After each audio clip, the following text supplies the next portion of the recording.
these are the books that I read in June. That was quite an introduction, wasn't it? My name is Dakota, and every single month I do a wrap-up of every book and film that I watched in that month. I can't remember how many films I watched this month, but it wasn't many, and I read exactly 3 books. Almost 4. I'm almost finished one, but obviously I can't count it if it's crossing over into the next month. But I have been in Sicily for the entire month, and I've just gotten back approximately 3 hours ago, and I'm now ready to go to another event because it never stops in summer, and it's summer, and I'm therefore never stopping. So I want to talk to you today about all the books that I read in June. They were all really good and really interesting and unique in their own rights.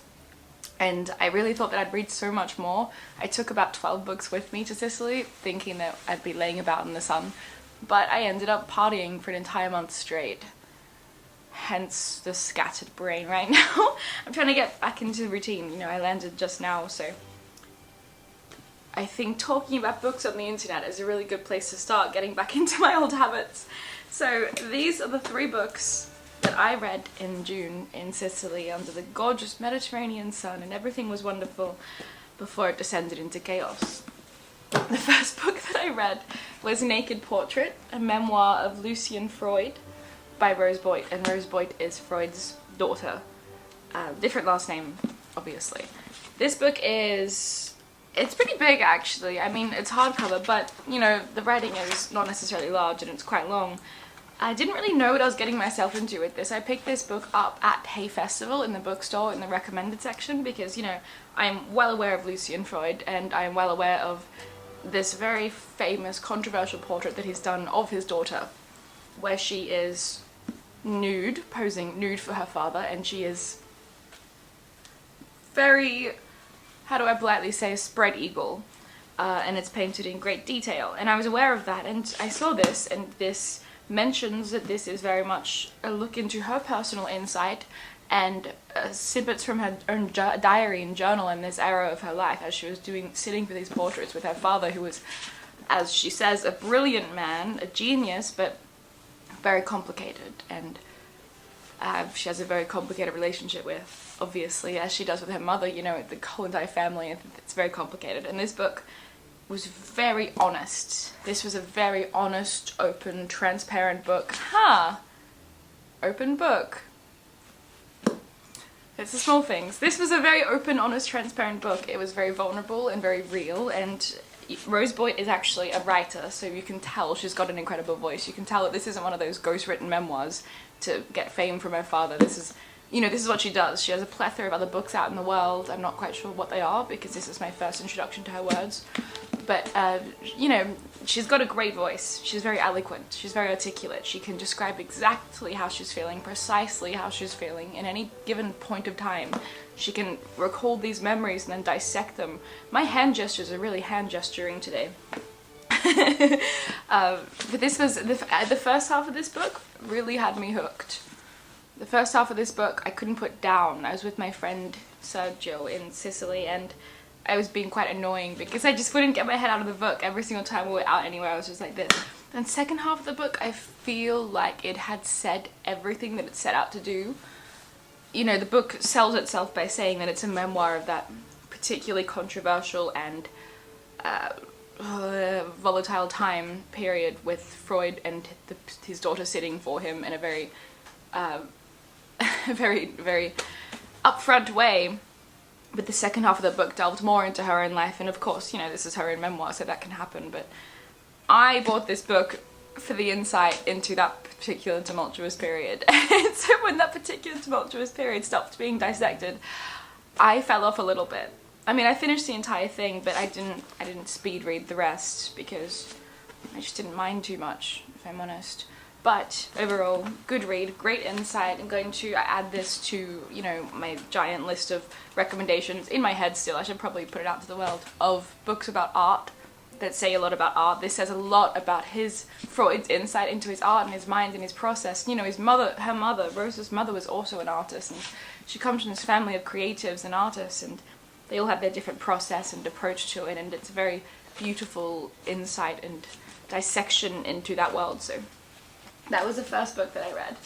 The second book that I read was once again about art, because lo and behold, I like to read about art because I like to make art and I like to consume art. This was Art Objects, Essays on Ecstasy and Effrontery by Jeanette Winterson, and this is one of the best books that I've ever read. Hands down. I already know this is going to be in my top 5 of this year, guaranteed, and I've read some incredible books this year already. I mean, it's no secret that I love Jeanette Winterson. I think she's rapidly becoming my favourite author. The more and more I read of her, the more I realise that I can't critique it.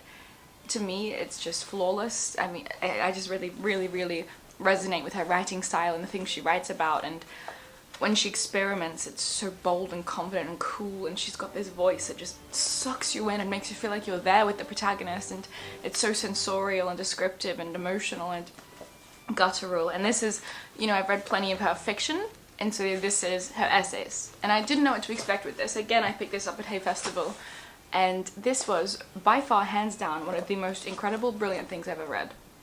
Basically, she just goes through and writes a bunch of essays and dissects different kind of things about art, but most of it relates kind of back to identity in art and about being, well, specifically for Jeanette Winterson, being a lesbian, and, you know, voices and how that all kind of transfuses into what you create. This was so incredible, you know, because I read this about 2 weeks ago, and 2 weeks in Sicily party time is a really long time ago. I've had so many brain cells lost since then. Struggling to remember that I've highlighted so many pages. There's this one chapter that's called the Semiotics of Sex, and it taught me so much. That was such an incredible chapter. Basically, if you like art and you like things being dissected and you like queer identity, this is going to be a book that you will love. She talks a lot about Virginia Woolf and her own inspirations in her own writing, because, you know, obviously she's a writer, and when you're a writer you have these golden writers that you read that shake something inside of you and inherently inform everything you create. And for Jeanette Winterson, Virginia Woolf is one of these biggest ones, specifically because Virginia Woolf's tumultuous relationship with Vita Sackville West, that's her name, Vita Sackville West, and her writings about that, the stifled lesbianism and that kind of thing, but the beautiful imagery and the gorgeous emotion and the overall melancholy and sadness of it all. You really see that reflected in Jeanette's own writing, and she talks about that a lot in here. And, you know, I love Virginia Woolf, obviously, who doesn't? And so to read about that from Jeanette Winterson's perspective was incredible. I think, you know, I say this plenty of times, and I'm always going to say it, I'm going to say this for the rest of my life.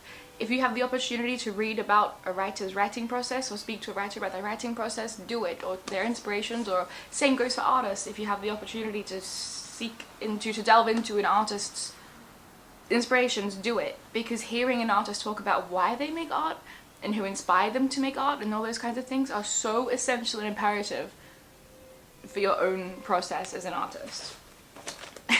I hope I've gushed about this book enough. This video is meant to be quick because I have to go to an event in 5 minutes and my camera's going flat, but turns out 2 books I've read are very good and complicated at the same time. The last book that I've read was called Monsters by Claire Dederer, and it's about what do we do with great art by bad people.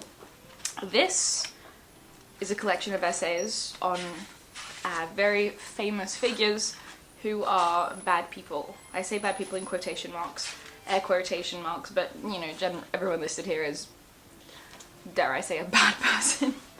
There's we go through Polanski, we go through Woody Allen, we go through, there's so many more people. Those are just the first 2 people. We go through Wagner. I didn't know Wagner was a raging anti-Semite. God, I think of all the times now that I've just blasted his music from my flat, and I hope my neighbors didn't think there was an ulterior motive. But yeah, these people, and then how we consume their art afterwards, and why great artists and great art tend to be synonymous with evilness and that kind of thing. This goes into that. And, you know, I love reading about this topic because it's something I'm very interested in, I'm very passionate about. But in saying that, because I'm so interested and passionate about it, I've already read and consumed a lot of media that does dissect this, and so for me this was all very surface level stuff. By surface level I don't mean that it didn't dissect anything properly, I just mean that I've already read up on everything that it's said, apart from the Wagner stuff. That was... But this, if you're interested in great art and bad people, this is a really good book that really does cover the basics and the essentials, and it does delve deeply, and it is a really good book. I just was you know, I'd already had a lot of these thoughts from other things I've consumed and deduced myself, and so they kind of, but it was affirming to read. It was affirming. I do recommend this. I do. It's a good book. I recommend it. It's a good book. I just don't think I got what I could get from it because I already knew, because I already researched it. So, good introductory book to madness and badness and art. Okay, let's talk about films, but before we talk about films, let's talk about this video's wonderful sponsor. You already know who it is. Squarespace. I've worked with Squarespace many times before, and I adore Squarespace because it is a platform that makes the whole process of creating and maintaining websites so seamless and, dare I say, enjoyable. I say this from personal experience because I wanted to give back to my community who support my creative endeavors, so I built an online literary and arts journal / lovely little arts community via Squarespace. You can submit your poetry, fiction, art, and essays to me based on the monthly prompts, and I just might publish your work. Squarespace is so great for turning passion projects into professional projects and morphing dreams and concepts into tangible realities. This is done simply by the Fluid Engine design system and Squarespace Blueprint, which is a guided design system to assist you in crafting a completely personalized website. There's elements I'm excited to eventually incorporate, like an online store with flexible payments. It's all so fun and easy to design, and you can so easily set up your own site too. Head to squarespace.com/Dakota Warren to save 10% off your first purchase of a website or domain using code Dakota Warren. Okay, I'm getting my letterboxd up for the films I've watched, but I don't think I've watched any films. Okay, I've watched 3 films. Phew, we have films to talk about. This was just before I went to Sicily then. First film that I watched was a rewatch for Love by Gaspar Noé. I think I've talked about this before, but I watched it exactly this time last year, and exactly this time last year I was in a very tumultuous relationship that was very toxic and codependent and you know, that kind of whole thing. And this film is about that. This film is exactly about that.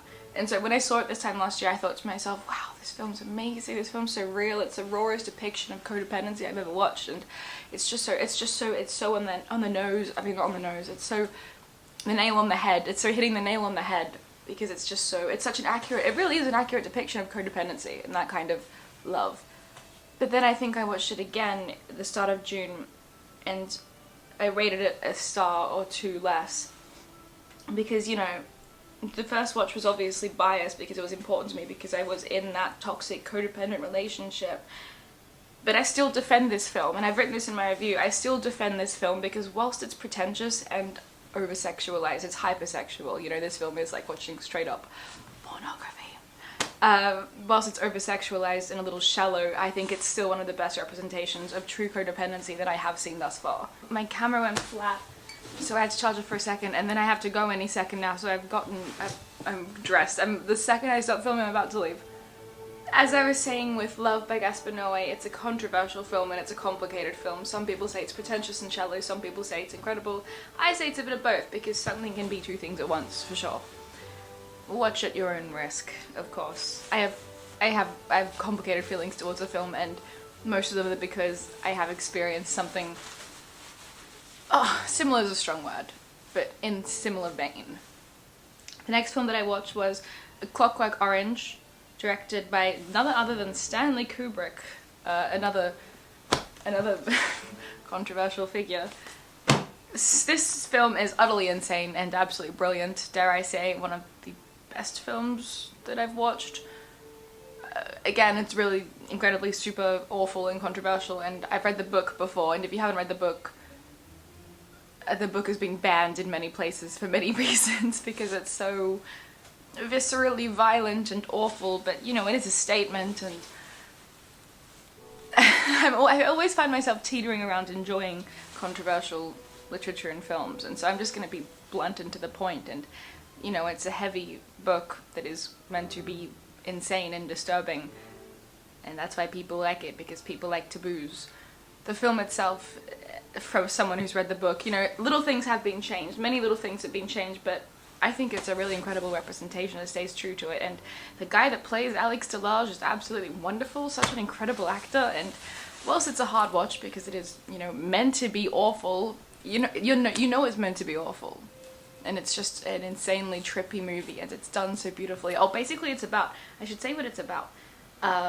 It's about a young man who's super evil, and he has this group of friends called Droogs, and they're all super evil, and they like super evil things like robbery and assault and that kind of stuff. And then he gets caught and gets this experimental thing done on him to see if they can make him good and pure and good of heart and good of mind by this whole procedure that kind of doesn't really make him good per se, just makes him unable to be bad. And then it's about this kind of transformation and the people around him and the effects it has. And it's a really interesting, unique plot. I've never seen anything like it. And if you know anything like it, comment it, because I'm quite intrigued. I'm really intrigued on like good versus evil kind of thing. Oh, just kicked my tripod. Yeah, that's that. I rated it 4.5 stars. I love it. It's brilliant to me. Look up the content warnings, because this is a heavy watch, as is everything I recommend. And the final film that I watched was a rewatch, and that is Daisies. 1966, directed by Vera Chytilova. Sorry if I'm saying that wrong. It's Czechoslovakian New Wave. And this is perhaps one of my top 3, not perhaps, it absolutely is. This is definitely one of my top 3 favorite films of all time. Brilliant film. The first time I saw it, my life changed. And it's a gorgeous surrealist film about these 2 young girls just running around doing whatever they want to do. And it's about hedonism and girlhood and friendship and exploration and curiosity, and just these two girls who are just really just spending their time together doing whatever they want, ending up in these situations that are so visually beautiful to look at. And it's just such an incredible film. It just evokes such a strong sense of emotion in me for that whole just messy, fun, girlhood, free hedonism. But you know, there is consequences, but we'll deal with those later. And it's also beautiful, isn't it? It's a really wonderful film. I give it 5 stars every single time. And that was a rewatch because it was on at Prince Charles in London, which is my favourite independent cinema because it shows great films. If you're in or around London, look up Prince Charles Cinema because they have great screenings. And it's a gorgeous little location. It's in Chinatown. And the cinema itself is very sweet. That's not sponsored. It's just a recommendation for you. I'm sorry I had to rush this last part. I kind of had to rush the whole video. It's because I'm really late. And I have to go. And I can't film tomorrow because I'm really busy. I pushed all of my responsibilities back to when I got back from Sicily, and now I'm back from Sicily and dealing with the consequences and repercussions of my actions. Well, well, well, if it isn't my old friend cause and effect. Okay. I'll talk to you later. Tell me what you've read and watched this month, and I will speak to you soon. Infinite amounts of love from me to you.